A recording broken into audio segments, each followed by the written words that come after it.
வணக்கம். So are you okay baby September 22க்கு release ஆக போகுது. அதோட lead one of the leads பண்ணினா டிரெக்டர் சமுத்திரக்கனி எங்க கூட இருக்காங்க. So okay, actor and director. So உங்களுக்கு எது சார் ரொம்ப பிடிக்கும்? எனக்கு டைரக்ஷன் ரொம்ப பிடிக்கும். உங்களை இன்ட்ரடியூஸ் பண்ணிக்கும் போது இயக்குனரா இன்ட்ரடியூஸ் பண்ணிக்கிறதுக்கு பிடிக்குமா இல்ல இயக்குனர் தான்? இயக்குனர் ஆகுறது தான் ஒரு 10-15 வருஷம் கஷ்டப்பட்டிருக்கோம். ஆக்டர்ன்றது ஒரு போனஸ் தான், அப்படி தான் பார்க்குறது. பட் ஆனால் எது செஞ்சாலும் அதை 100% செஞ்சிடணும் அப்படின்றதுக்கான போராட்டம் தான் ஒவ்வொரு நொடியும் போயிட்டுருக்கு. அதுக்காக ஆக்டிங் ஈஸியாலாம் கிடைச்சிடாது. அது ஒரு பெரிய பிளெஸிங் இருக்கணும்னு நினைக்கிறேன். அதுக்கு நம்ம எவ்வளோ தூரம் உண்மையாக இருக்கோமோ அது நம்மளை பிடிச்சிக்கும். உண்மையாக இருக்கிறோம்னு நினைக்கிறேன். சினிமாக்கு அப்படி ஒன்று சொல்லுவாங்க இல்லையா, சினிமா நம்ம நேசிக்க நேசிக்க அது பன்மடங்கா அது திரும்பி கொடுக்கும் சொல்லுவாங்க. அது மிகப்பெரிய உண்மை. அதுக்கு நான் தான் எக்ஸாம்பிள். அப்படிதான் நினைக்கிறேன். என்னுடைய எல்லாமே மூச்சே சினிமாவாக தான் இருந்தது. அதனால சினிமா நம்ம உண்மையாக இருக்குது. எனக்கு விஎஸ் ராகவன் சார் சொல்லுவார், அன்னி சீரியலில் விஎஸ் ராகவன் சார் நடிக்கும்போது அவருக்கு 72 வயசு. என் கையை பிடிச்சி சொல்லுவார், சமுத்திரக்கனி, என் பேரை முழுசாக கூப்பிட்டது அவர் என்னுடைய குருநாதர் கே பாலச்சந்திர சார் தான். சமுத்திரக்கனின்னு முழுசாக, சமுத்திரக்கனி சினிமாவை நீ நிஜமாக நேசிச்சேன்னா சினிமா உன்னை ஏதோ ஒரு இடத்துல பிடிச்சி வச்சுக்கிட்டே இருக்கும், உன்னை விடவே விடாது அப்படின்னாரு. அது எப்போ திரும்ப என்கிட்ட சொன்னார்னா, அப்பா திரைப்படம் பண்ணியாச்சு, அது மிகப்பெரிய ஹிட்டு. தமிழ்நாடு அரசால் டேக்ஸ் ஃப்ரீ வாங்குறதுக்கு அப்ளை பண்ணியிருக்கேன். அதற்கு இந்த படத்துக்கு டேக்ஸ் ஃப்ரீ கொடுக்கலாம் அப்படின்னு ஒரு 5 பேர் கொண்ட குழு பார்க்குறாங்க. அந்த குழுவின் தலைவராக விஎஸ் ராகவன் சாரே வராரு. 91 வயசு.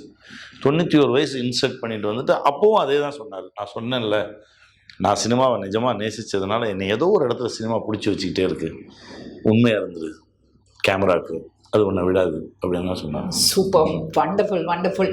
ஆக்சுவலி எங்களோட அசோசியேஷன் ரைட் ஃப்ரம் நாடோடிகள் எனக்கு இன்னும் ஞாபகம் இருக்குது. நான் கணேசரை ஃபர்ஸ்ட் டைம் பார்க்கும்போது ஆடிஷன் கூட கிடையாது, போய் சொல்ல போகிறோம்.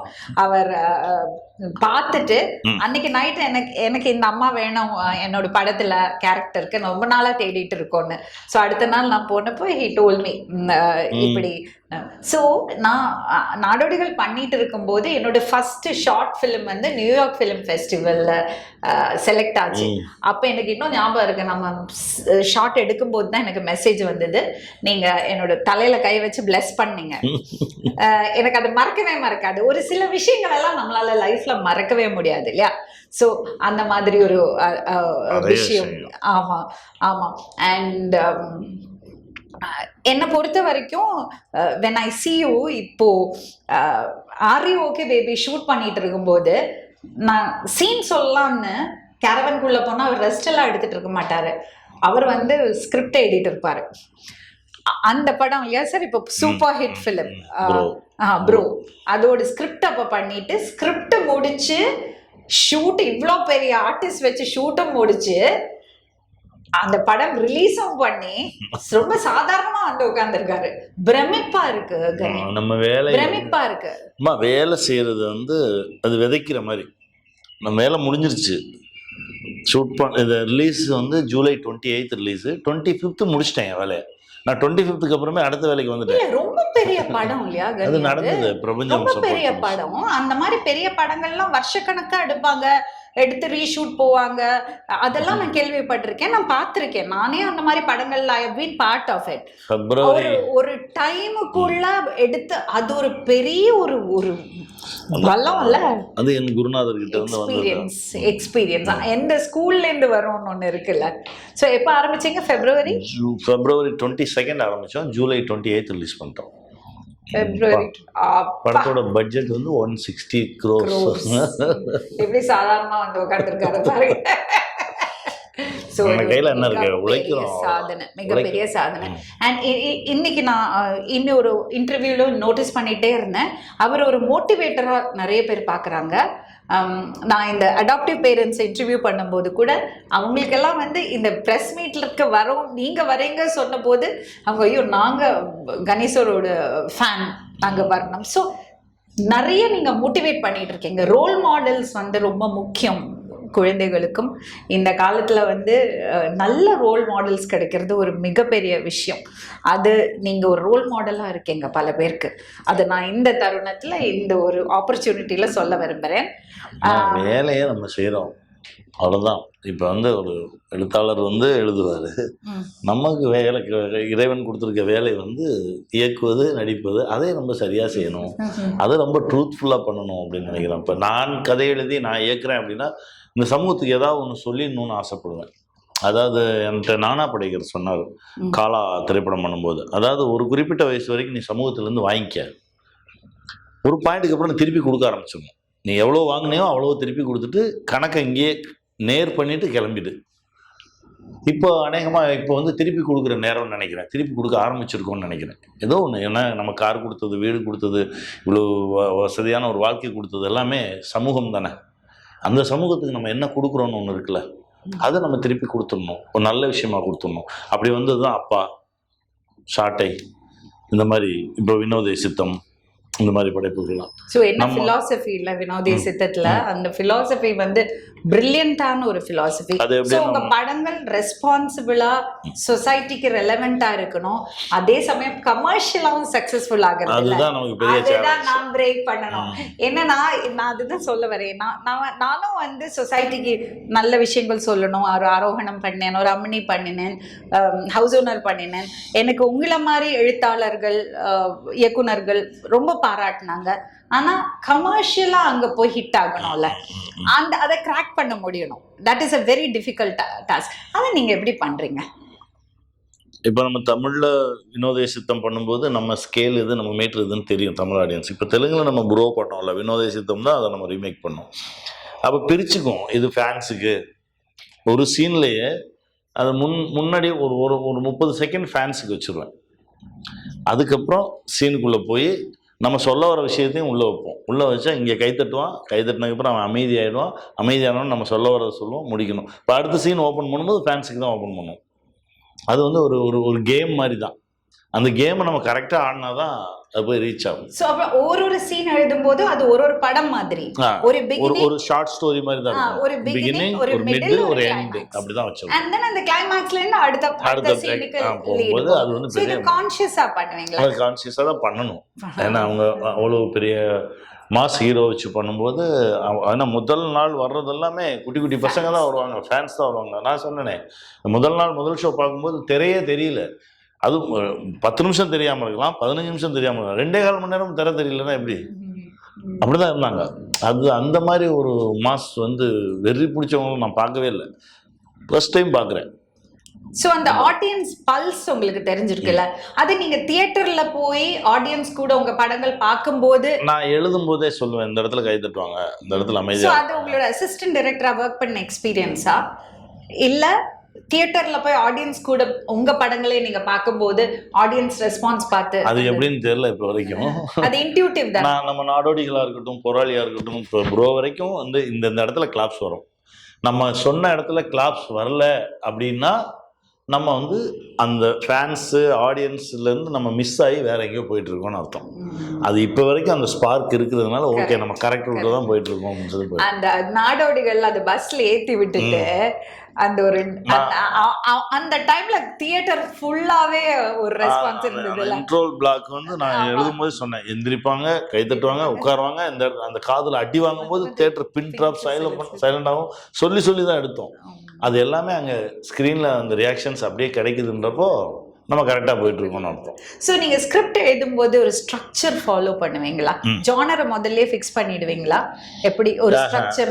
முதல்ல வந்து கேரக்டர்ஸ் தான் வரும் எனக்கு. உங்களுக்கு ஆக்சுவலாக வந்து நம்ம நிமிர்ந்து நெல் பண்ணும்போதெல்லாம் வந்து எப்படி வந்ததுன்னா, அப்துல் கலாம் ஐயாவுக்கும் சுப்ரீம் கோர்ட் ஜட்ஜு காரி அவர்களுக்கும் அவங்க இருக்கும்போதே ஒருத்தன் டெத் சர்டிஃபிகேட் வாங்கிட்டான். அதாவது 40,000 ரூபா பணம் கொடுத்து படித்து பார்க்காமலே காசு கொடுத்து கையெழுத்து போடுற ஒரு அரசு அதிகாரி. அவன் வந்து என்ன பண்ணியிருக்காரு, அவர் வந்து ஒரு ரிப்போர்ட்டரு இந்த மாதிரி டெத் சர்டிஃபிகேட் வாங்கிட்டு இந்தியாவின் முதல் குடிமகனுக்கும் இந்தியாவின் இந்த நீதிபதியாக இருக்கக்கூடிய ஒரு முதல் நீதிபதி, சுப்ரீம் கோர்ட் சுப்ரீம் ஜட்ஜ் அவங்க 2 பேருக்கும் நான் வந்து ஒரு 40,000 ரூபா காசு கொடுத்தேன், டெத் சர்டிஃபிகேட் வாங்கிட்டேன் அப்படின்னு சொல்லி அனௌன்ஸ் பண்ணேன். எனக்கு அங்கேருந்து கதை ஸ்டார்ட் ஆகுது. அப்போ என்னடா நடக்குது அப்படின்னு சொல்லி ஆரம்பிக்கும்போது பார்த்தா இங்கே மதுரையில் அப்போ ரூலிங்கில் இருந்த அரசாக இருந்தக்கூடிய ரூலிங்கில் இருந்த ஒரு மினிஸ்டருக்கு ஒருத்தன் டெத் சர்டிஃபிகேட் வாங்கிட்டான். நரசிம்மராவ் அவங்க உயிரோடு இருக்கும்போது இப்போ இதெல்லாம் தேடும்போது இப்போ நம்ம என்ன நிலைமை, எவ்வளோ தூரம் இப்போ கரப்ட் ஆகிருக்கோம். ஒருத்தன் உயிரோடு அது சாதாரண மனுஷனுக்கு வாங்கினாலே பெரிய விஷயம் இல்லை. இப்போ தான் அதுக்கப்புறம் தான் எடுத்தால் பொய்யா சர்டிஃபிகேட் வாங்கலாம், பொய்யா ரேஷன் கார்டு வாங்கலாம், பொய்யா ஓட்டர் ஐடி வாங்கலாம், எல்லாத்தையும் எடுக்கிறாங்க. இப்போது இந்த ரிசர்ச் போகும்போது நம்ம எவ்வளோ தூரம் கரப்ஷனில் இருக்கோம் அப்படின்றது ஒரு பாயிண்டில் தெரிய வருது. அதை தான் படமாக இப்போ முதல்ல எனக்கு என்னென்னா ஒரு பாயிண்ட்டு. இப்போ அப்பா படம் எடுக்கும்போது தைரியலட்சுமின்னு ஒரு பொண்ணு சூசைட் பண்ணிடுச்சு. பேர் பாருங்கள், தைரியலட்சுமின்னு வச்சுருக்காங்க. 10th ஸ்டாண்டர்டில் நல்ல மார்க் வாங்கிடுது. ஏதோ ஒரு 20 மார்க் 30 மார்க் அது நினச்ச மார்க் வாங்கலை, அந்த பொண்ணு சூசைட் பண்ணிடுச்சு. இன்னொரு பாப்பா வந்து ஃபோரம் மால் மேலேருந்து குதிச்சிருச்சு. என்னென்னா அது எழுதி வச்சிருக்குது, என் கூட யாருமே பேச மாட்டாங்க, எங்கள் அப்பா பிஸி, அம்மா பிஸி, எனக்கு யாருமே இல்லை, நான் யார்கிட்ட பேசுறதுன்னே தெரில, பேசுறதுக்கு யாருமே இல்லாதப்போ நான் ஏன் வாழணும்னு குதிச்சிச்சு. இதெல்லாம் தான் அப்பா படம் பண்றதுக்கான ஒரு மோட்டிவேஷனா ஒன்று ஆரம்பிக்கும். சோ அந்த தூண்டுதல் வந்து சொசைட்டிக்குள்ள சொசைட்டில இருக்கிற விஷயத்தை வச்சு தான் நான் கதை பண்ணுவேன். சொசைட்டி மேல இருக்கிற அக்கறையினால தான் உங்களுக்கு அந்த கதை உருவாகுது. அப்படிதான். சோ அந்த ப்ராசஸ் ஆஃப் ஸ்கிரிப்ட் ரைட்டிங்ல நீங்க ஸ்ட்ரக்சர் இப்படி இருக்கணும், இந்த இடத்துல ஃபர்ஸ்ட் நம்ம தீம் என்னது சொல்லிடணும் 5 நிமிஷத்துல, அதுக்கப்புறம் 12 நிமிஷத்துல அந்த அந்த கேட்டலிஸ்ட். என்னுடைய கதை எல்லாமே இப்ப வந்த கதையா இருக்காது. என்னன்னா ஒரு 5-6 வருஷம் உள்ள இருக்கும். ஒரு 5-6 வருஷம் இருக்கும்போது திடீர்னு ஒரு நாள் எழுந்திரிச்சு எழுதுவேன். அப்பா அப்படிதான் எழுதுவேன். திடீர்னு ஒரு நாள் ஒரு 3 மணிக்கு எழுந்திரிச்சு உட்காந்து எழுத ஆரம்பிச்சேன். 6-6:30க்கு முடிச்சிட்டேன். தூக்கி போட்டு இதுதான் ஓகே இதுதான் ஸ்கிரிப்ட் அப்படின்னு தூக்கியாச்சு. அப்புறம் அது கொடுத்துட்டு அசிஸ்டன்ஸ் கூட உட்காந்து வாக்குவாதம். நான் பெருசா எல்லாம் டிஸ்கஸ் பண்ண மாட்டேன். நான் ஒன் மேன் ஷோ தான். என்னுடைய நண்பன் வந்து ஜாக் இருக்கான், ஆர்டர் ஜாக்கி, இந்த மாதிரி ஒரு 2-3 ஃப்ரெண்ட்ஸ், அவங்க கிட்ட சொல்லுவேன். நான் சொல்லுவேன், படிக்க மாட்டாங்க. என்னன்னா படிக்கிறத விட நீ சொல்லு, அப்பதான் டிஸ்கஸ் பண்றது கரெக்டா இருக்கும். நம்ம ஆமா அவங்க சித்தப்பா தான். அவன் தான் ரொம்ப ஸ்ட்ரெயிட்டா அடிப்பான், ரொம்ப கேவலமா திட்டுவான். நல்லா இல்லைன்னா, நல்லா இருந்தா அவன மாதிரி ப்ரைஸ் பண்ணவும் முடியாது. அந்த மாதிரி ஒரு 2-3 ஃப்ரெண்ட்ஸ், அவங்க கிட்ட கதையை சொல்லுவேன். அதுக்கப்புறம் வந்து ஸ்ட்ரெயிட்டாக ஃப்ளோருக்கு போயிடலாம். நான் பெருசாக டிஸ்கஸ் பண்ண மாட்டேன். ஏன்னா டிஸ்கஸ் பண்ணோம்னா ஒவ்வொருத்தரும் ஒன்று சொல்லி குழப்பி விட்ருவாங்க. ஏன்னா எல்லாருக்குள்ளே ஒரு டைரக்டர் இருக்காங்க, எல்லாருக்குள்ளே ஒரு கதையாசிரியர் இருக்காங்கல்ல. ஸோ நம்ம குழந்தைய அது வராது. அதனால இது நம்ம குழந்தையா வரணும் அப்படின்னா நம்ம மட்டும்தான் இன்ட்யூட்டிவா போயிடும். அதே மாதிரி இந்த ஸ்ட்ரக்சரை பத்தி எல்லாம் கவலைப்படாதீங்க. ஒரு நல்ல ஸ்கிரிப்ட்னா ஆட்டோமேட்டிக்கா அந்த ஸ்ட்ரக்சர் உட்கார்ந்துக்கும். இப்போ வினோதே சித்தமே வந்து 2004ல கேபி சார் வந்து ஷூட்டிங்கில் இருக்கும். கேபி சார் வந்து ஒரு ட்ராமா பார்க்க போகலாம் வரியா அப்படின்னு கூப்பிட்டு போனார். அங்கே தான் டம்மிஸ் ட்ராமா நம்ம ஸ்ரீவத்சன் தான் நடித்தார். நம்ம தம்பிராமையான ரோல். கிரி வந்து நான் பண்ண அந்த ரோல் பண்ணார். 2004 ட்ராமா பார்க்குறோம். நிறைய இங்கிலீஷ் இருக்குது அந்த ட்ராமாவில், பயங்கரமாக கிளாப்ஸ் எல்லாம் வருது. எனக்கு அது என்ன கண்டென்ட்ன்றது புரிஞ்சிருச்சு. ட்ராமா முடிஞ்சு அப்படி வெளியில் வரும்போது டைரக்டர் கேட்குறாரு, என்ன நான் சூப்பர் கண்டென்ட், இதுதான் லைஃப், இதை வந்து கொஞ்சம் ஈஸி பண்ணி எல்லாருக்கும் புரியுற மாதிரி சொல்லிட்டா நல்லாயிருக்கும், அப்போ நீயே சொல்லிவிடு அப்படின்னு சொன்னார். 2004ல் சொன்னார். அது மெட்டீரியல் ஆகி வர்றதுக்கு 2021-22 ஆயிடுச்சு. அதுதான் அதை வந்து அவ்வளோ நாள் நமக்குள்ள விளையணும். விளைஞ்சா மட்டும்தான் அது கரெக்டான ஒரு கதையாக வரும். நீங்கள் ஒரு விஷயம் சொன்னது எனக்கு ஞாபகம் இருக்கு.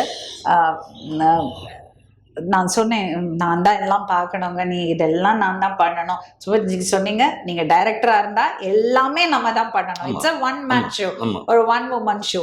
ஸோ உங்களோட செட்ஸில் சினிமாட்டோகிராஃபர், எடிட்டர், மெயின் டெக்னீஷியன்ஸ் இருக்காங்க இல்லையா, art director, cinematographer, editor and director. இந்த மெயின் டிபார்ட்மெண்ட்ஸில் உங்களோட இன்டர்ஃபரன்ஸ் எந்த அளவுக்கு இருக்கும்? முதல்ல அவங்க ஒர்க் பண்ணிட்டு அப்புறம் இல்லை நான் தான் சொல்லுவேன், எனக்கு இங்க வைங்க கேமராவை, எனக்கு இதுதான் வேணும், எல்லாமே நான் தான் சொல்லுவேன். பிடிக்கல இதுதான் பண்ணணும். முந்தின நாளே போயிடுவேன். முந்தின நாளே போயிட்டு இப்போ இந்த ரூமில் ஷூட் பண்ணுறோம் அப்படின்னா முந்தின நாள் இவங்க இங்கே நிற்கிறாங்க, ஃபர்ஸ்ட் ஷாட் இது, செகண்ட் ஷாட் இது, தேர்ட் ஷாட் இது, எல்லாமே சொல்லி முடிஞ்சால் ஃபோன்லேயே ஸ்டில்லாக எடுத்துருவோம். ஸ்டில்லாக எடுத்து அந்த ஃபைல் அப்படியே தூக்கி கொடுத்துருவோம். காலைல வந்து இங்கே இந்த ஷாட் அந்த ஷாட்லாம் பேச்சே இருக்கக்கூடாது, பார்க்குறீங்களா ஷாட் வைக்கணும், அவ்வளோதான். அங்கே டிஸ்கஷன் ஆரம்பிச்சிட்டோம்னா முடிஞ்சு, நோ டிஸ்கஷன். எல்லாமே ஃப்ளோருக்கு போகிறதுக்கு முன்னாடி தான் டிஸ்கஷன் வச்சுப்போம். ஸோ லைட்டிங்ல இன்டர்ஃபியர் பண்ணுவேன், அதெல்லாம் பண்ண மாட்டேன். எனக்கு என்னன்னா நான் கேட்பேன், எனக்கு ரொம்ப வெளிச்சமாக தெரியுது அப்படின்னா கேமராமேன் வந்து மாற்றுவாங்க, ஏதோ ஒன்று மாற்றிங்க. நமக்கு இந்த 4 கட்டத்துக்குள்ளே என்ன வருதுன்னு நமக்கு தெரியணும். இதுக்குள்ளே இதுதான் வரணும் நமக்கு தெரிஞ்சு போச்சுன்னா எனக்கு ரொம்ப பிரைட்டாக இருக்குது, எனக்கு கம்மியாக இருக்குது, இல்லை சார் இது அங்கே பண்ணிக்குவோம் இது பண்ணிக்குவோன்னு சொல்லும்போது பண்ணிக்குவோம். இப்போ நான் ஏகாம்பரம் மாதிரி இப்போ தமிழில் பண்ணோம்ல வினோத சுத்தம், ஏகா வந்து என்னுடைய நண்பன். நான் சொல்லுவேன் எனக்கு இந்த லைட்டு பிடிக்கலடா அப்படின்னா, அப்போ ஆஃப் பண்ணிருக்கடா அப்படிமா, எனக்கு இதுதான் பிடிச்சிருக்கு, ஓகே உனக்கு பிடிச்சதை எடுப்போம் வா, அப்படி தான் எடுப்பான் ஏகா. அது வந்து அது வந்து வேற ஒரு ரிலேஷன்ஷிப். அது இப்போ தெலுங்குல ப்ரோ பண்ணும்போது சுஜித் வாசுதேவ் அவர் பெரிய கேமராமேன். ஆமாம் லூசிஃபர் பண்ணார், பெரிய கேமராமேன். ஆனால் நான் என்ன சொல்லுவேன்னா இல்லை சார் எனக்கு இதுதான் சார் வேணும் அப்படின்னா, ஓகே உனக்கு என்ன வேணுமோ அதை எடுத்துருவோம் அப்படிதான் எடுத்தார். ஸோ அவர் லூசிஃபர்ல ஒரு விஷயம் பண்ணியிருப்பாரு, அவர் அந்த ஆஸ்பெக்ட் ரேஷியோல விளையாடி இருப்பாரு. Extraordinary cameraman. எனக்கு எல்லாமே நான் கேட்டது கலர்ஸ் இது அது எல்லாமே பண்ணி கொடுத்தாரு. படத்துல வந்து கேமராமேனுக்கு எக்ஸ்ட்ரானரி நேம் வந்து இருக்கும், அந்த மாதிரி ஒரு கேமராமேன். எனக்கு இந்த படத்துல ரொம்ப சப்போர்ட்டிவா இருந்தார், நல்லா பண்ணாரு. அனமார்பிக் லென்ஸ் யூஸ் பண்ணிருப்பாரு லூசிஃபர். நீங்களும் அதான் சுஜித்தோட பயங்கர ஃபேவரட் அது. ஏன்னா இங்க வச்சாலே எல்லாரும் இருப்பாங்க, நம்ம எல்லா வெளிய போறோம், அந்த ஆஸ்பெக்ட் அந்த சைடுல நமக்கு ஸ்பேஸ் கிடைக்கும்ல, அது gives ஒரு பிரம்மாண்டம் கொடுக்கும். கதை கேட்டோனே நான் சொன்னேன் மேக்கிங்ல மிரட்டிடணும் சார். என்ன லென்ஸ் சார் அதுல யூஸ் பண்ணி? Full anamorphic. And what about camera? இப்போ வெனிஸ்ல நீங்க வர்க் பண்ணீங்களா? அந்த சோனி வெனிஸ் இல்ல அவங்க சோனி எல்லாம் போல, அவங்க ஏரியில இருக்க லேட்டஸ்ட் தான் பண்ணாங்க. சூப்பர். அண்ட் எடிட்டிங்ல எப்படி? எடிட்டிங் வந்து இதுக்கு முன்னாடி வரைக்கும் நான் ஃபுல்லாவே எனக்கு என்ன வேணுமோ நான் வந்து எப்படின்னா தனியா உட்காந்தெல்லாம் எடிட் பண்ண மாட்டேன். நான் ஷூட் பண்ணும்போது எடிட் பண்ணிடுவேன். ஓ ஆன்லைன்? ஆமா, எனக்கு அப்படியே உட்காந்து என் எடிட்டர் தான் உட்காந்து எடிட் பண்ணுவாரு. நான் ஷூட்டிங் முடிச்சுன்னா டப்பிங் போயிடுவேன். அங்கே உட்காந்து தனியா நான் எடிட்டிங் பண்றேன்னு சொல்லி ஒரு மாசம்லாம் எடுத்துட்டுலாம் இருக்க மாட்டோம். அப்படிதான் அவர் பண்ணேன். இப்போ தெலுங்குல பண்ணும்போது நவீன் ஒலி பண்ணார், அவர் பெரிய எடிட்டர். நான் என்ன நினைச்சேனோ அதை தாண்டி எனக்கு என் படத்தை வேற மாதிரி ஒரு வெர்ஷன் எனக்கு கொடுத்தாரு. என்கிட்ட கேட்டாரு ஸ்கிரீன் பிளேலயே அவங்க மாத்துவாங்களா? லைக் சீன்ஸ் நீங்க ஒரு ஆர்டர் பண்ணிருப்பீங்க, அதை மாத்துவாங்க, உட்கார்ந்து சடனா இல்ல சார் இது இங்க போட்டா அது பண்ணி கொடுத்தாரு. ஸ்கிரீன் பிளேலயே மாத்த ஒரு 2-3 ஏரியா மாத்துனாங்க. அப்புறம் திரும்ப எனக்கு இதுதான் வேணும்னு சொல்லி வச்சுக்கிட்டோம். முதல்ல அவர் என்ன கேட்டார்னா, சார் நீங்கள் ஒரு வெர்ஷன் கட் பண்ணியிருக்கீங்களா, அதையே நான் இது அப்படியே ரீப்ளேஸ் பண்ணவா இல்லை நான் ஒன்று பண்ணவா அப்படின்னா, சார் உங்களை மாதிரி பெரிய டெக்னீஷியன்ஸ் கிட்ட நான் வந்ததுக்கு ரீசனு நீங்கள் ஒன்று பண்ணி காட்டுவீங்கன்றதுனால தான். ஏன்னா இது வரைக்கும் நான் வந்து அப்கமிங்கில் இருக்கவங்க கையை பிடிச்சி தான் இழுத்துருக்கேன். ஃபஸ்ட் டைம் எல்லாமே பெரிய பெரிய சக்ஸஸ் கொடுத்தவங்களோட நான் வரேன் அப்படின்றப்போ நீங்கள் புதுசாக ஒன்று பண்ணுங்க அப்படின்னு. அவர் புதுசாக பண்ணியிருந்தது நான் பண்ணியிருந்ததை விட நல்லா இருந்தது. நான் இமீடியட்டா ஹக் பண்ணிக்கிட்டேன், சூப்பர் வாங்க இதுலயே போலாம் அப்படின்னு சொல்லி. சூப்பர். அந்த கட் பாயிண்ட் அந்த எடிட் பண்ணும்போது டேபிள்ல தட்டி அந்த கட் பாயிண்ட் எடுக்கிறது அப்படியே தான் நீங்க பண்ணுவீங்களா? கட்டிங் பண்ணி நான் இங்க இதுதான் என்னோட கட்டிங் அது ஒரு வண்டர்ஃபுல் ப்ராசஸ் இல்லையா சார்? அந்த எடிட்டிங் ஒரு டைரக்டருக்கு எடிட்டிங் தெரிஞ்சிருக்கணும்ங்கிறது ரொம்ப முக்கியம். வந்து இன்னொரு ஷூட்டிங் மாதிரி அது இன்னொரு ஷூட்டிங், டப்பிங் கூட இன்னொரு ஷூட்டிங் தான். நம்ம பண்ண தப்பெல்லாம் சரி பண்ணலாம் டப்பிங்ல. அண்ட் நம்ம ஷாட் எடுக்கும் போதே இதுக்கு முன்னாடி இந்த ஷாட் இதுக்கப்புறம் இந்த ஷாட்னு வரும்போது then you know how to finish the shot also இல்லையா? நான் வந்து மேஜிக் பண்ணுவேன் ஒரு சில இடத்துல. என்னன்னா இப்போ கல்யாண் சார் நடிக்கும்போது அவர் ஷாட்டை மட்டும் எடுத்துட்டு அவர் அனுப்பிச்சிடுவேன். எது எங்க வரும்னு யாருக்குமே தெரியாது, எனக்கு மட்டும் தான் தெரியும். காலைல வந்தாரா 7:30க்கு வந்தாரா 1:30க்குள்ள 3 சீன் அவர் போர்ஷன் மட்டும் 3 சீன்ல இருக்க அவர் போர்ஷன் எடுத்துட்டு அவர் 1:30க்கு அனுப்பிச்சிடுவேன், நீங்கள் கிளம்புங்க சார். அதுக்கப்புறம் நான் உட்காந்து ஒர்க் பண்ணதுக்கப்புறம் தான் நம்ம டீமுக்கே தெரியும் இங்கே தூக்கி இதெல்லாம் ஃபிட் பண்ண. எனக்கு மட்டும் தான் அந்த கிராஃப் தெரியும். நான் அதுக்கு தான் முன்னாடியே போய் அந்த லொக்கேஷனில் போய் அந்த லொக்கேஷன் என் கூட பழகணும்னு சொல்லிட்டு நான் அங்கேயே உட்காந்துருப்பேன். எதுக்கு இங்கே வந்து உட்காந்துருக்கீங்க அப்படிம்பாங்க அந்த வீட்டுக்காரங்க. இல்லை பரவாயில்ல நான் இருக்கேன் அப்படின்ட்டு நான் பாட்டு அங்கேயே உட்காந்துருப்பேன், சோஃபாவில் உட்காந்துருப்பேன், கிச்சனில் போய் உட்காந்துருப்பேன். அவங்க ஏதாவது சமைச்சாங்கன்னா வாங்கி சாப்பிட்டுட்டு எனக்கு அது பழகணும். படம் ஓடிட்டு எனக்கு அது பழகிடுச்சுன்னா நான் அதுக்கப்புறம் நான் வந்து விளையாடுவேன். பட் அதுக்கு அந்த ஃபவுண்டேஷனும் பேசிக் ரொம்ப ஸ்ட்ராங்கா இருக்கணும் இல்லையா? அந்த லுக்கு, அப்புறம் அந்த லெஃப்ட் ரைட் 180 அதெல்லாம் வந்து தரவா இருந்தாதான் இது பண்ண முடியும். அத நான் எங்க இருந்தாலும் பண்ணுவேன். அது வந்து that is because you worked as an assistant director for long. நான் வந்து ஒரு 3000 எபிசோட் ஸ்மால் ஸ்கிரீன்ல டைரக்ட் பண்ணியிருக்கேன், ஒரு 6000 எபிசோட் அசிஸ்டண்டா ஒர்க் பண்ணியிருக்கேன். ப்ளஸ் நம்ம ராதிகா மேம் சீரியல் நான் பண்ணும்போது டபுள் ஆக்ஷன், மேடமே மதராவும் மேடமே டாக்டராகவும் நடிச்சாங்க. இதில் அரசியல வந்து மேடம் டபுள் ஆக்ஷனாக வச்சே நான் உன்னாலே 5 சீன் எடுப்பேன். அதனால எனக்கு எங்க இருக்காங்க யார் வராங்க எனக்கு எல்லாமே கிராஃப் இருக்கும். டவுட்டே இருக்காது. அது வந்து ஒரு பெரிய பலம். நான் எவ்வளோ இது பண்ணியிருக்கேன் தெரியுமா? ஒரு அசிஸ்டன்ட் டைரக்டரா ஒர்க் பண்ணாம நம்ம இதுக்குள்ள வந்துட்டோமே. இந்த பேசிக்ஸ் தரவா இருந்தா நம்ம அப்புறம் ரூல்ஸ் உடைச்சு போடலாம்.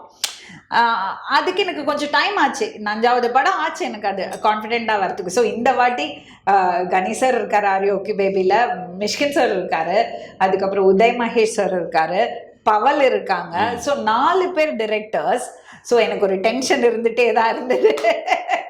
ஸோ ஆர்ட் டிபார்ட்மெண்ட்டில் உங்களோட இன்வால்மெண்ட் எந்த அளவுக்கு இருக்கு? எனக்கு வந்து ஜாக் இருந்தானா எனக்கு எந்த கவலையும் கிடையாது. உங்கள் டேஸ்ட் அவருக்கு தெரியும், எல்லாமே தெரியும். ஜாக் என் கூட இருந்தானா எனக்கு வந்து ஒரு 100 பேர் என் கூட இருக்க மாதிரி. ஜாக் தான் நீங்கள் பார்த்தீங்கன்னா இப்போ நம்ம விடுதலை, ஆடுகளம், வெற்றிமாறன் சார் எல்லா படமும் ஜாக் தான் பண்ணான். இப்போ வந்து இந்த தனுஷ் சாரோட D50 போயிட்டுருக்கு, பண்ணிகிட்ருக்காரு. ஜாக் இருக்கும்போது நான் ஒன்றுமே பண்ண மாட்டேன். நாம் என்ன ஸ்கிரிப்ட் கொடுத்துருங்க அப்படின்றவாரு. நம்ம ஸ்கிரிப்ட் அவர்கிட்ட கொடுத்துட்டா போதும், நான் என்ன நினைக்கிறேனோ அது எல்லாமே இருக்கும். ஸோ ஒரு கல்ச்சுரல் பேக்ட்ராப் எல்லாமே இருக்கும். அதெல்லாம் ஸ்டடி பண்ணி அவங்களே அவர் வந்து பெரிய ரிசர்ச் பண்ணுவார். அவர் இருக்கும்போது நம்ம எதை பற்றியுமே கவலைப்பட வேண்டாம். அப்படி தான் வந்து ட்ராவல் பண்ணுவோம். இப்போ தமிழில் இருக்கக்கூடிய பெரிய பெரிய படங்கள் எல்லாமே ஜாக் தான் பண்ணிகிட்ருக்காரு. ஸோ அப்போ when it comes to budgets, so ஒரு டிரெக்டராக உங்களோட இன்வால்மெண்ட், ஸோ எனக்கு இதுதான் இந்த படத்துக்கு 150 crores இருந்தாலும் அதோட சேலஞ்ச் இருக்கும். பிகாஸ் அது அந்த மாதிரி ப்ரொடக்ஷனுக்குள்ள அந்த வேல்யூ கொடுக்கணும் இல்லையா? ஸோ அந்த அளவுக்கு ஸோ யூ வில் கீப் அந்த பட்ஜெட் மைண்டில் வச்சுட்டு you will plan backwards. படத்துக்கு என்ன வேணுமோ அதானே செய்வோம். 150 crores-னா இந்த படத்துக்கு என்ன செலவு பண்ண முடியுமோ அதானே பண்ண முடியும். அதுதான் அந்த நான் சொல்றது, அந்த பட்ஜெட் மைண்ட்ல வச்சுட்டு அது எதுவுமே வச்சுக்க மாட்டேன். ஃபர்ஸ்ட் ஸ்கிரிப்ட முடிச்சு என்ன வேணும் பார்த்துட்டு. ஸ்கிரிப்ட் இப்போ கூட ஒரு பெரிய ஹீரோ 1 week முன்னாடி என் கையை பிடிச்சிட்டு அதான் கேட்டார். சிம்பிளா எனக்கு ப்ரோ மாதிரி எனக்கு ஒரு கதை பண்ணுங்க. அவர் தான் வந்து பெரிய சூப்பர் ஸ்டாருங்க. அவர் கேட்டார், இந்த மாதிரி பண்ணுங்க, சந்தோஷமாக ஒர்க் பண்ணுவோம். ஏன்னா எங்கே பார்த்தாலும் துப்பாக்கி வெட்டு குத்து இதிலே போயிட்டுருக்கனால கொஞ்சம் சிம்பிளாக ஒன்று ப்ளசண்ட்டாக ஒரு ஹியூமனிட்டியோட ஒரு படம் பண்ணுவோமே. நான் தான் சொன்னேன், மனிதம் சார்ந்த படங்கள் தான் சார் வர மாட்டேங்குது. உங்களை மாதிரி பெரிய ஹீரோஸ் சொன்னால் அது இன்னும் ஆழமாக போய் சேரும். அதை கேட்கும்போது என் கையை பிடிச்சிட்டு சொன்னார், நான் சார் ரெடி பண்ணிட்டு சொல்கிறேன் சார் அப்படின்னு சொல்லி ரத்தத்தை பார்த்துட்டு நம்ம ப்ரோ ட்ரெய்லர் பார்த்துட்டு அதானே சொன்னாங்க, முதல் முறையாக துப்பாக்கி சத்தம் இல்லாமல், அருவா இல்லாமல், ரத்தம் இல்லாமல் ஒரு ட்ரெய்லர் வந்திருக்கு அப்படிதான் சொன்னாங்க. அதுக்கே நிறைய தைரியம் வேணும். அது கல்யாண் சார் வந்து நடிக்கிறேன்னு ஒத்துக்கிட்டது மிகப்பெரிய ஒரு ரேஞ்சில் பண்ணறது. அதை விட கஷ்டம் இல்லையா? அதுதான் மேஜிக். ஸோ அண்ட் தென் இந்த once you come to that position, ஆட்டோமேட்டிக்காக அந்த மார்க்கெட்டிங் அதெல்லாம் ஆட்டோமேட்டிக்காக நடந்துக்கும். அந்த கேள்வியெல்லாம் ரெலவென்ஸே கிடையாது. Now coming to as an actor, உங்களுக்கு எப்படி இருக்கு இந்த ஜர்னி? முதல்ல நீங்க ஆக்டரா தான் அந்த இன்டர்வியூல சொல்லிட்டு இருந்தீங்க, ஆக்டரா தான் உள்ள வந்தீங்க, ஆக்டர் ஆகணும்னு தான் உள்ள வந்தீங்க சினிமாக்குள்ள. அதுதான் ஓடி வந்தது. அது உங்களை இன்னொரு பாதையில கொண்டு போச்சு. அத சினிமாவை நேசிக்கிறதுனால அதுல அங்க ஸ்ட்ராங்கா பிடிச்சிட்டீங்க. உங்க உழைப்பை கொடுத்துட்டே இருந்தீங்க, கத்துக்கிட்டே இருந்தீங்க. ஸோ இந்த ஆக்டிங் ஆப்பர்ச்சுனிட்டி வந்தப்போ நீங்க அதுக்கு கரெக்டா எக்யூப்ட் ஆயிட்டீங்க, நம்ம தயாரா இருந்தீங்க. இல்லைம்மா, அந்த பிரபஞ்சத்தில் ஆக்டிங் டைரக்ஷன் மட்டும் இல்லை, நம்ம எதை தேடினாலும் உண்மையாக தேடணும்னா அது நம்மளை தேடும். போகிற ரூட்டு வேறையாக இருக்கலாம், அதுவும் நம்மளை தேடி தான் வந்துட்டு இருக்கோம், நம்மளும் அதை தேடி தான் போயிட்டு இருப்போம். 2 பேரும் சந்திக்கும் போது தகுதியாக இருக்கணும், அவ்வளோதான். ஏன்னா நம்ம ஆக்டர் ஆகணும்னு வந்துட்டு அது நம்மளை 16 வருஷம் கழிச்சு தான் தேடி வந்துச்சு. 16 வருஷம் கழிச்சு அது நம்மளை தேடி வரும்போது எந்திரிச்சு நிற்கிறதுக்கு யோசிச்சு இருந்தோம்னா அது போயிடும், தாண்டி போயிடும். ஒன்றும் இல்லை, ரொம்ப சிம்பிளாக சொன்னார் கனி. ரெகுலராக ஒர்க் அவுட் பண்ணுவேன் நான். அப்போ தான் தெலுங்கில் எங்கள் அண்ணன் திருவிக்ரம் அண்ணா சொன்னார், கனி ஃபிட்னஸாக இருந்தேன்னா வில்லனோட நீ சண்டை போடுவேன், ஹீரோவோட நீ சண்டை போடுவேன். ஃபிட்னஸ் இல்லாமல் தான் அவனை அட்ரான்னு சொல்லுவேன். 2 படத்துக்கு அவனை அட்ரான்னு சொல்லலாம், 3வது படத்துக்கு அவனை அட்ரான்னு சொல்கிறதுக்கு அவனை கூப்பிட மாட்டாங்க. நீ எப்போ ஃபிட்னஸாக இருக்கியோ, ஃபிட்னஸாக இருக்கிற வரைக்கும் சினிமா அவனை விடவே விடாது. நீ தயாராக இருக்கணும். ஸோ நான் அடுத்த குவெஸ்டன் ஃபிட்னஸ்க்கு தான் வரணும்னு நினச்சேன். நான் நாடோடிகளில் எப்படி பார்த்தேனோ அப்படியே தான் நீங்கள் இப்போ இருக்கீங்க. எத்தனை வருஷம் ஆச்சு? 14 வருஷம் ஆச்சு. 14 வருஷம் ஆச்சு. I would say you become younger. So உங்களோட இந்த பேஷன் ஃபார் ஃபிட்னஸ், பிகாஸ் நீங்கள் வந்து ஒரு ஆக்டர் ஆகணுங்கிறதுனாலயா இல்லை அது ஒரு ஹேபிட்டா உங்களுக்கு? உங்களுக்கு அது நார்மலாவே நம்ம ஃபிட்னஸா இருக்கிறது நல்லது தானே. அந்த இந்த சவுத் தமிழ்நாடுல இருக்கிறது பசங்களுக்கு இருக்கிற ஒரு கிரேஸான இது. அது நம்ம வந்து ஓடுறது, ஓடி வர்றது, கபடி. நான் என்னோட அசிஸ்டன்ட் டைரக்டர்ஸே பார்த்திருக்கேன். அந்த பெல்ட்ல இருந்து வருது பசங்க. they very conscious, they take pride in maintaining their body. அதுதான் இருக்கும். பட் இப்போ இந்த ஈசன் அதாவது என்னன்னா நம்ம ப்ராப்பராகவே ஒரு ஃபிட்னஸ் தான் இருப்போம். இந்த ஈசன் படத்துக்காக சசி என்ன சொன்னான்னா, ஷர்ட் போட்டிருப்போம் ஆனால் ஷர்ட்டெல்லாம் கழட்டியெல்லாம் ஃபிட்னஸ் காட்ட மாட்டோம், ஷர்ட் போட்டிருக்கணும் ஆனால் ஃபிட்னஸ் தெரியணும், அதுக்கு ரெடியாகுங்க அப்படின்னாரு. ஓகே அப்படின்னு சொல்லி அதுக்கு ஆரம்பிச்சது. நான் பர்பஸ்லி பண்ணினேன் என் படத்துல. அவருக்கு பெருசா அந்த மாதிரி சீன்ஸ் ஒன்றும் இல்லைன்னா கூட ஒரு மாண்டாஜ் ஷாட்லயாவது அவரோட ஃபிட்னஸ் காமிக்கணும்னா ஷர்ட்டை கயத்தி ஷாட் எடுத்தோம். ஸோ அது நான் ரொம்ப அட்மயர் பண்ணுறது ஒரு விஷயம் உங்ககிட்ட. என்னன்னா நம்ம ஒரு கிரியேட்டர், அதனால நம்ம எழுதிட்டு இருப்போம், நம்ம வந்து டென்ஷன் இருக்கும் டைரக்டரான. நான்லாம் வந்து ஹெல்த்தை ரொம்ப நெக்லெக்ட் பண்ணிடுவேன். ஏன்னா டைமுக்கு சாப்பிட்றது கிடையாது, டெய்லி வாக்கிங் போகிறது கிடையாது. அதனால நிறைய அதோட தாக்கங்கள் பாடியில் இருக்கும். இவ்வளோ வேலை செஞ்சு ஆக்டிங்னா கூட கிடைக்காது டைம். இப்போ என்னன்னா பாலா சார் படம் வணங்கான்னு போகும்போது அண்ணா தான் சொன்னாங்க ஃபிட்னஸ் வேண்டா, வேறு மாதிரி ஷர்ட் ஆஃப் ஹேண்ட் ஷர்ட் தான்டா போடணும், ஃபிட்னஸ் ரெடி ஆகிடு அப்படின்னாரு. நான் வந்து இப்போ டைரக்ஷன் பண்ணும்போது எனக்கு இப்போ ஒர்க் அவுட் பண்ணுறதுக்கெல்லாம் டைம் கிடைக்கல. போராடி அதாவது நம்ம இப்போ இந்த 3 நாள் கேப் கிடைச்சதுல மார்னிங் ஈவினிங் 2 டைம். இன்னைக்கு ஈவினிங் பண்ணல, இங்கே வந்துட்டோம்ல, அதனால் மார்னிங் ஒரு 2 hours பண்ணோம். என்னுடைய ஆஃபீஸில் வந்து என்னோட லைப்ரரி படிக்கிறதுக்கு, அப்புறம் என்னோட ஜிம், இது 2. பர்சனல் ட்ரெயினர் உண்டா உங்களுக்கு? பிடி இருக்காரு, ட்ரெயினர் இருக்கா. அதே மாதிரி நீங்கள் வந்து இந்த ஃபிட்னஸுக்கு நிறைய ப்ரோட்டீன்ஸ் அந்த மாதிரி புது பண்ணல. நம்ம சாதாரண ஆர்கானிக் ஃபுட். ஸோ நீங்கள் நேச்சுரோபதியில் உங்களுக்கு நிறைய நம்பிக்கை உண்டு. இப்போதான் மாறினேன். முன்னாடி வந்து அப்பப்போ ஏற்றுவேன் இறக்குவேன், திடீர்னு வெயிட் போடுவேன் இறக்குவோம், அதெல்லாம் பண்ணிட்டு இருந்தோம். இப்போ ஓகே போதும், இப்போ ப்ராப்பராக ஒரு ஃபிட்னஸ் எடுத்துகிட்டு வந்துடுவோம், அந்த ஃபிட்னஸில் இருக்கலாம் அப்படின்னு சொல்லி. Super. So it was a pleasure talking to you Kani, because as a technician, as an actor, as a good human being. இது வந்து உங்கள்கிட்ட இன்னும் அவங்க சொன்ன மாதிரி பல கேள்விகள், பல விஷயங்கள் கேட்கலாம். ஸோ உங்களுக்கு இந்த படமோட எக்ஸ்பீரியன்ஸ் எப்படி இருந்தது? ஒரு செல்ஃபிஷ் குவெஸ்டன். ரொம்ப ரொம்ப மகிழ்ச்சியாக இருந்தது. உங்களோடு பயணப்பட்டது ரொம்ப ரொம்ப சந்தோஷமாக இருந்தது. ரொம்ப க்ளீனாக இருந்தீங்க, என்ன வேணும் அப்படின்றதுல. ஒரு 2-3 இடத்துல நம்ம சிரிக்கணும், வைக்கப்படணும், இதில் தான் கொஞ்சம் கஷ்டமாக இருந்தது எனக்கு அது வராது. அப்படி இருந்தும் ஏதோ ஒன்று பண்ணி வாங்கிட்டீங்க. மொத்தமாகவே ரொம்ப ஒரு ப்ளசண்ட்டாக இருந்தது நம்ம செட்டு. அதே மாதிரி அந்த குழந்தைங்க மூணு குழந்தைங்களோட இருந்தது அந்த மூமெண்ட். அபிராமி மேமோட அந்த அவங்களுடைய அந்த பர்சனல் எக்ஸ்பீரியன்ஸ் எல்லாம் உள்ளே கொண்டு வந்தது. எல்லாமே வேறு மாதிரி இருந்தது. எங்கள் அம்மா கலைராணி அம்மாவோட இருந்தது எல்லாமே ரொம்ப அற்புதமான ஒரு எக்ஸ்பீரியன்ஸ். ரொம்ப நல்லா டைரக்ட் பண்ணீங்க. Thank you so much. நல்லா வருவீங்க, நல்லா இன்னும் பெரிய பெரிய படங்கள்லாம் பண்ணுவீங்க. எல்லா படத்தையும் கூப்பிடுங்க. என்னோட பாக்கியம் உங்களை டைரக்ட் பண்ண முடிஞ்சது. ஆக்சுவலி இல்ல, நான் ஒரு விஷயம் சொல்லணும். ஒரு 3 மாச குழந்தையோடு ஒரு சீன் இருந்தது அவங்களுக்கு. ஸோ அன்னைக்கு லேட் ஆயிடுச்சு, 8 மணி 9 மணி ஆயிடுச்சு. ஸோ நான் வந்துட்டு குழந்தைய அனுப்பிச்சிடுங்க, குழந்தையோட சீன் முடிஞ்சுது, சாருக்கும் மேடத்துக்கு தான் இருக்குன்னு நான் அசிஸ்டன்ட் டைரக்டர் சொல்லறது இவரோட காதுல விழுந்திருக்கு, கேட்டிருக்காரு. அவர் அங்க உட்கார்ந்துருந்தாரு. கொஞ்ச நேரம் கழிச்சு வந்து பார்க்கும்போது அந்த குழந்தைய வச்சுட்டு அவங்க இருக்காங்க. அப்போ நான் கேட்டேன், நான் அன்னைக்கே அப்பவே சொன்னேன்ல குழந்தைய அனுப்புறதுக்கு இவ்வளோ லேட்டாக அப்படி போவாங்க. அப்போ சத்தம் போட்டாரு, ஏன்பா உங்க வீட்டில் ஒரு குழந்தை இருந்தால் நீங்கள் இவ்வளோ நேரம் நிறுத்துவீங்களா? அதான் அவங்க அப்பவே சொல்லிட்டாங்கல்ல, அனுப்ப வேண்டியது தானே. ஸோ இந்த ஒரு அக்கறை ஒரு விஷயம் இருக்கு இல்லையா, ஒரு குட் ஹியூமன் பீயிங் இருக்கிறதுனால அதை எல்லா இடத்துலையுமே பண்ணுவோம். இப்போ நம்ம கையிலேருந்து காசு கொடுத்தா எவ்வளவு கவனமாக கொடுப்போம், அதுதான் நான் சொல்லுவேன்.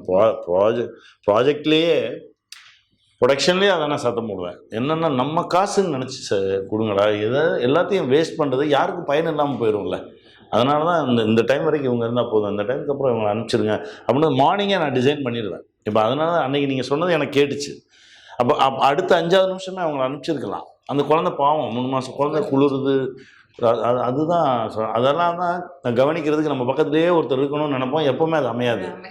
நம்மளால தான் எல்லாமே பண்ணணும். அதனால நான் அவங்ககிட்ட சொல்லுவேன், நம்ம தான் பண்ணணும். ஆமா, நான் ஒரு வாட்டி சொல்லுவேன், எல்லாமே நான் பார்க்க வேண்டி இருக்குன்னு சொல்லும்போது அதுதான் டைரக்டர். ஒன்ஸ் நம்ம யாரும் நம்மளை ஃபோர்ஸ் பண்ணி நீ படம் எடு, நீ டிரெக்ட் பண்ணுன்னு சொல்லலை, நம்மளாவே விருப்பப்பட்டு பண்ணது. ஸோ அதனால நோ கம்ப்ளைண்ட்ஸ். ஒரே ஒரு சின்ன வித்தியாசம் சார், அப்போ சொன்னேன், நம்ம இப்போ இருக்கிறது சிச்சுவேஷன்ல, இப்போ இருக்கிறது சொசைட்டில நம்ம வீட்டில் இருக்கிறது ரெஸ்பான்சிபிலிட்டி அது எங்களுக்கு கொஞ்சம் ஜாஸ்தி. அதனால எனக்கு ஒரு விஷயம் என்னன்னா, மற்ற டிரெக்டர்ஸ் என்னெல்லாம் பண்றாங்க, அவங்க எப்படி எல்லாம், இது எனக்கு ஒரு பெரிய ஆப்பர்ச்சுனிட்டி உங்கள்கிட்ட பேசுறதுக்கு. அவங்க எடிட்டிங்ல எல்லாம் புதுசா என்ன நடக்கிறது என்னன்னே தெரியாது. சொல்லுவாங்க டிரெக்டர்ஸ் கூட இன்டராக்ட் பண்ணறது எல்லாம் இருக்கும்ல.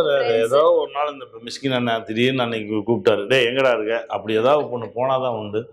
பெருசாலாம் இன்ட்ராக்ஷனே இருக்காதுமா. அது ஏதாவது ஒரு மொமெண்ட்ல அது நடக்கும். அதே மாதிரி நான் நிறைய சினிமாஸும் பார்க்க மாட்டேன், படிப்பேன். படிக்கிறது கொஞ்சம் நிறைய படிப்போம். அதனால அது நம்ம உலகம், அந்த உலகம். இப்போ வெங்கட் பிரபுலாம் எடுத்துக்கிட்டிங்கன்னா அவன் சினிமா பார்த்துட்டே இருப்பான். அவன் அந்த ரூட்ல வளர்ந்த பிள்ளை. அதனால ஒவ்வொருத்தருக்கும் ஒவ்வொரு ஏரியா பிடிக்கும், அந்த ரூட்ல போவாங்க. Thank you so much, thanks for your time. And படம் செப்டம்பர் 22க்கு ரிலீஸ் ஆக போகுது. கட்டாயமா தியேட்டர்ஸ்ல போய் பாருங்க. ஏன் மக்கள் ஆர் யூ ஓகே பேபி பார்க்கணும்னு நினைக்கிறீங்க? நம்ம எல்லாம் மனிதனா இருப்போம், அதுக்காக பார்க்கணும். Thank you so much. வணக்கம். வணக்கம். ஐயோ ஓகே பேபி. ஸோ எனக்கு ரொம்ப ஸ்பெஷல் கெஸ்ட் கூட இந்த எபிசோடில் என்னோட ஹஸ்பண்ட் டாக்டர் ராமகிருஷ்ணன். வணக்கம். வெல்கம். தேங்க்யூ. ஸோ என்ன பார்த்து உட்காந்து விடுங்க. ஓகே. ஸோ நான் உங்கள்கிட்ட ரொம்ப கஷ்டமான கேள்விகள் கேட்க போகிறேன். ஐ வாண்ட் ஃப்ராங்கான ஒப்பீனியன். என்னன்னா, நாங்கள் இப்போ நிறைய இன்டர்வியூவில் பேசும்போது ஒரு விஷயம் பேசிகிட்டு இருந்தோம். பெண் இயக்குனர்னு பேசிகிட்டு இருந்தாங்க. ஸோ அங்கே இருந்த ஆண்கள் எல்லாம் சொன்னாங்க, எதுக்கு இப்படி பிரிக்கிறீங்க? கரெக்ட். இயக்குனர்னா பெண்ணாக இருந்தான்னா ஆணாக இருந்தாருன்னா ஐ டிஃபர் ஃப்ரம் தட். ஏன்னா நான் என்ன நினைக்கிறேன்னா, ஒரு பெண்ணாக இருக்கும்போது இந்த சொசைட்டியில் நமக்கு ரெஸ்பான்சிபிலிட்டிஸ், ஹவுஸ் ஹோல்ட் ரெஸ்பான்சிபிலிட்டிஸ் எல்லாம் இன்னும் கம்ப்ளீட்டாக ஹஸ்பண்டோட சைடுக்கு போகல. இப்போது நீங்கள் மஸ்கெட்லலாம் இருக்கும்போது 18 hours 19 hours ஒர்க் பண்ணிட்டு இருந்த காலத்தில் யூ ஆர் பீஸ்ஃபுல் பிகாஸ் நான் இருக்கேன் ஆட்டில். இப்போ நான் என்னதான் வெளியில் போய் நீங்கள் எவ்வளோ சப்போர்ட்டிவாக இருந்தாலும் எனக்கு மைண்டுக்குள்ளே அது ஓடிட்டே தான் இருக்கும். So what you think about that? அப்போது ஒரு பெண் இந்த மாதிரியான யூனோ நாட் ரெகுலர் ஆஃபீஸர் இருந்தாலும் அதோட கஷ்டங்கள் உண்டு. பட் 24/7 ஒர்க் பண்ண வேண்டிய சூழல் இருக்கும். நாள் கணக்காக வீடை பார்க்க முடியாத நிலைமை இருக்கும். அப்படி இருக்கும்போது வாட் யூ திங்க், அது பெண்களுக்கு கொஞ்சம் கூட கஷ்டமா? உங்களுக்கு அதோட டிஃபிகல்ட்டி ஃபீல் பண்ணியிருக்கேளா? கண்டிப்பாக. அப்படியா? கண்டிப்பாக. ஐ feel that there is definitely an additional responsibility for a woman. தமிழில் பேசலாமே. ஆமாம், கண்டிப்பாக ஒரு எக்ஸ்ட்ரா ரெஸ்பான்சிபிலிட்டி ஃபார் விமன் இருக்குது. கண்டிப்பாக அதில் சந்தேகமே கிடையாது. ஏன்னா என்னதான் ஒரு ஒரு ஒரு வெளியில் போயிட்டு ஆஸ் அ டெக்னீஷியன் ஆர் இந்த ஃபீல்டுலேயோ வேறு ஃபீல்டுலேயோ வெளியில் போயிட்டு என்னதான் ஒரு எக்ஸீல் பண்ணாலும் மைண்டில், back of the mind, see that particular woman or a lady may be a mother, may be a responsible thing in some other way, whatever it is இருக்கலாம். But so வெளியில் போய் என்னதான் ப்ரொஃபஷனில் டீல் பண்ணாலும் அந்த ஒரு ஒரு ஒரு ஒரு எப்பவுமே ஒரு ரெஸ்பான்சிபிலிட்டிங்கிறது அது மண்டையில் இருக்கும். அது என்னோட சைட்லேருந்து சொல்கிறேன். I am asking from your side. You have a wife who is a director, who is an actor, who is an anchor. and உங்களுக்கு தெரியும், நான் பல விஷயங்களில் இன்வால்வ் ஆகியிருக்கேன். அதோட கஷ்டங்கள், தட் இஸ் என்னோட சாய்ஸஸ்னால நீங்கள் எதுக்கு பேசாமல் வீட்டில் இருக்கிறது இல்லை, எதுக்காக இவள் இப்படி எல்லாத்தையும் அந்த மாதிரி தோணுனதே கிடையாது. எப்பவுமே தோணுனது கிடையாது. பிகாஸ் நம்ம பர்சனல் இதில் what ever it is, 75 or 90% of the responsibility at home நீ வந்து already you are taking care. அதனால எனக்கு அது தோணதே கிடையாது. அது மட்டும் இல்லை, இவங்க எங்கடா வெளியே போவாங்க, நான் உட்காந்து கிரிக்கெட் மேட்ச் பார்க்கலாம்னு அவர் ஜாலியாக இருப்பார். அது கிரிக்கெட் மேட்சுக்கு மட்டும்தான் அப்படி. That is one thing.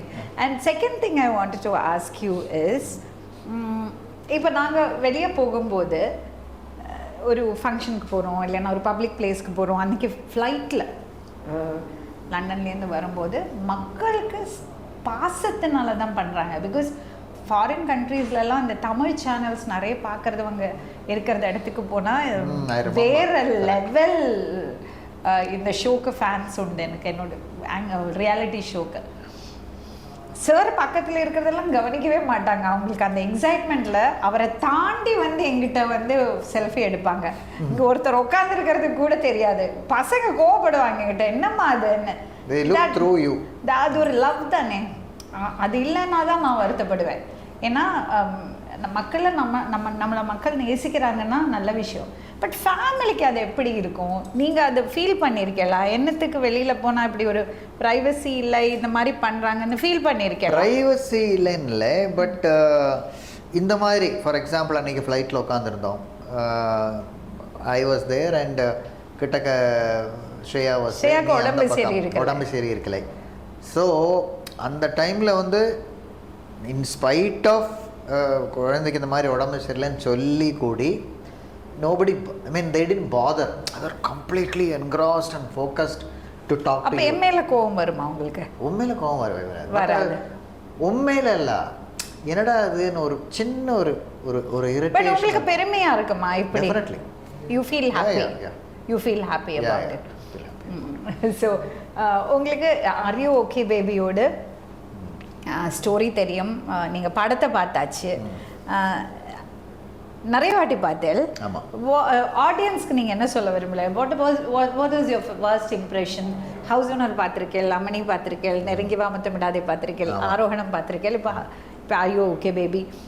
Do you think I have grown as a director? Do you think as a technician I have grown? Do you think screenplay la idla I have done something different? What is your feedback about the film? Definitely you have grown as a technician.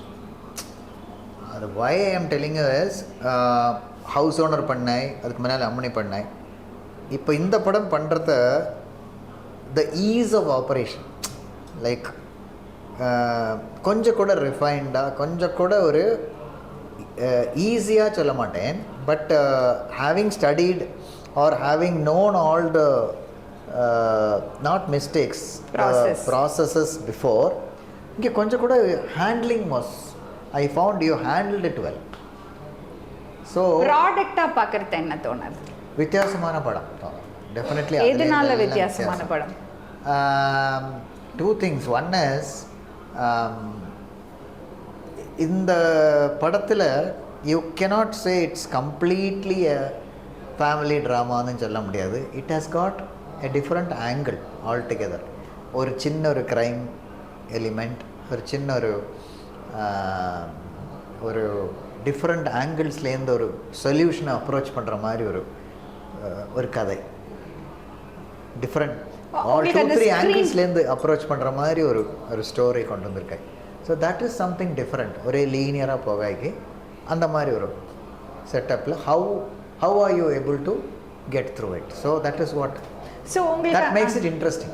So interesting, intriguing. And அது உங்களுக்கு கொஞ்சம் ஆடியன்ஸை யோசிக்க வைக்குமா? இது ஏன் இந்த scene, இது என்னது அப்படி தோணுமா? கண்டிப்பாக. நான் கதைக்குள்ளே போல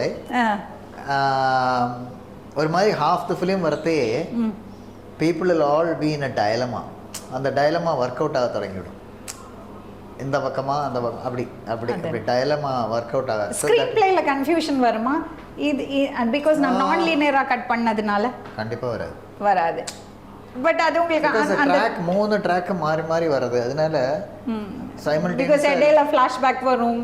எது ஃபிளாஷ்பேக், எது லைவ், அது எது? No that's quite okay. So உங்களோட எமோஷனல் கனெக்ட் எப்படி இருந்தது படத்துல? I cannot open up now. இல்ல நீங்க எந்த சீன் எல்லாம் சொல்ல வேண்டாம். ஜெனரலி படத்துல you will be following one particular அது இல்லை எப்படி ஒரு படங்கள் ஒரு சில படங்கள் பார்த்துட்டு நமக்கு இமோஷ்னலாக கனெக்ட் ஆகும். பயங்கரமாக ஆகிடும், பயங்கரமாக ரொம்ப ரொம்ப டூ மச் ஆகிடும். எஸ்பெஷலி ஃபஸ்ட் ஹாஃபே ஒரு மாதிரி சொன்னேன் டயலமாவில் இருக்கேன். செகண்ட் ஹாஃப் வரத்த you will completely totally get connected with it. Too much of emotions second half. So Raja சாரோட ஆர்ஆர் பற்றி என்ன நினைக்கிறீங்களா? Magic. சொல்லவே வேண்டாம். Magic. That's one word I can say. உங்களுக்கு ரொம்ப பிடிச்ச கேரக்டர் நேம் சொன்னா போகிறோம் படத்தில் கேரக்டர் நேமா? அப்படி ஒரு single character I cannot say. Everybody has done their best. So performance அப்படி செப்பரேட்டாக striking performance. So no I can't say that. அந்த மாதிரி ஏன்னா எல்லாரையும் அந்த பிடிச்சது. மாதிரி எல்லாரையும் பிடிச்சது. That newcomer has done very well. She I think okay அது ரொம்ப நீ கரெக்டாக தான் போட்டிருக்க. அது கொஞ்சம் கஷ்டமான ஒரு இது, பட் டன் இட் வித். உங்களுக்கு ரொம்ப இன்ட்ரீகான கேரக்டர் எது? ரொம்ப அந்த கேரக்டரைசேஷன் பெர்ஃபார்மன்ஸ் கேட்கலன்னா ஓகே ஓகே இன்ட்ரீகான characterization. That is also I feel that அந்த கேரக்டர் அண்ட் முல்லை அரசிக்கு தான் எல்லாரும் ஓட்டு போடுறாங்க. இவ்வளவு ஜாம்பவான்கள் எல்லாம் இருந்துட்டு படத்துல but she has carried the whole very well. ஒரு நியூ கமருக்கு தான் வெயிட் ஜாஸ்தி வருது. I think so. Samuthirakani, Abirami, Of course, Naren, Samuthirakani எல்லாம் is definitely Mishkin. what you call he is, for him it is nothing. He's just carried the role very, but எங்கிட்ட கேட்டால் this specially stands out. இவளோட performance and இவளோட அந்த character is standing out. That's what I feel. So அவள் ரொம்ப சின்ன பொண்ணுங்கிறதுனால நாங்கள் எல்லாருமே வா போன்னு தான் சொல்லுவோம். அதனால இவங்க சொல்லாமல் அவர் இவள் சொல்லிட்டாரு. இவங்க சொல்லியிருக்கேன். ஆமாம், பிகாஸ் இதெல்லாம் நம்ம தெரியாமல் சின்ன குழந்தைகள்ங்கிறதுனால அந்த லிபர்ட்டி எடுத்து சொல்லுவோம். ஆக்சுவலி தமிழ்நாட்டில் குழந்தைகளை கூட நீங்கள் வாங்க போங்க தான் சொல்லுவான். ஓகே, நமக்கு அந்த ஹேபிட் கிடையாது. பாலக்காடு சைட்லேருந்து வந்தவங்க வா போ சொல்லுவோம். தமிழ்நாட்டில் அது பண்ண மாட்டேன். பிகாஸ் குழந்தைங்க அது கற்றுக்கணுங்கிறதுக்காக அவர் வந்திருக்காரு சொன்னால் பார்த்தா அவர் குட்டி பையன். அதுதான் தமிழ் கல்ச்சர். Correct, exactly. நான் வாடி போடின்னு கூட சொல்லிடுவேன். அப்புறம் ஐயோ கேமராமேனால சொல்லிட்டோம்ங்கிறது ரியலைஸ் பண்ணுறது. ஸோ எனிவே சரோட சப்போர்ட் உங்களுக்கு எல்லாருக்குமே தெரியும். It has always been there. But எனக்கு எப்போவுமே யோசனை வரும், ஒரு வேளை அவர் எப்போவாது நினைப்பறோம் எனக்கும் இப்படி டிஃப்ரெண்ட்டாக யோசிக்கிறேன், டிஃப்ரெண்ட்டாக பண்ணுறேன், எல்லா பிரச்சனையிலையும் போய் தலையை போடுறேன், கான்ட்ரவர்சியாக இழுத்துட்டு வரேன் இல்லாமல் ஒரு ஒழுங்காக பேசாமல் இருக்கிறது ஒரு வைஃப் கிடச்சிருந்தா நல்லா இருக்குவேன்னு அவருக்கு எப்போவாது தோணுமோன்னு நான் எப்போவும் யோசிக்கிறது உண்டு. அப்படிலாம் இல்லை, definitely not. But whenever frankly எப்போ கான்ட்ரவர்சியில் தலையை கொடுத்தாலும் frankly I will tell her why do you want to do this campaign, but later on she will justify that, so it's okay. So anyway, as a producer, all the best for the movie. Thank you. அடுத்த படம் தெரியலானுக்கு to you as well. அடுத்த படம் தெரியலானுக்கு கண்டிப்பா. Thank you so much. வணக்கம். Thank you. உங்களோட support எங்களுக்கு தேவை. தியேட்டரில் போய் படம் பாருங்க. Thank you.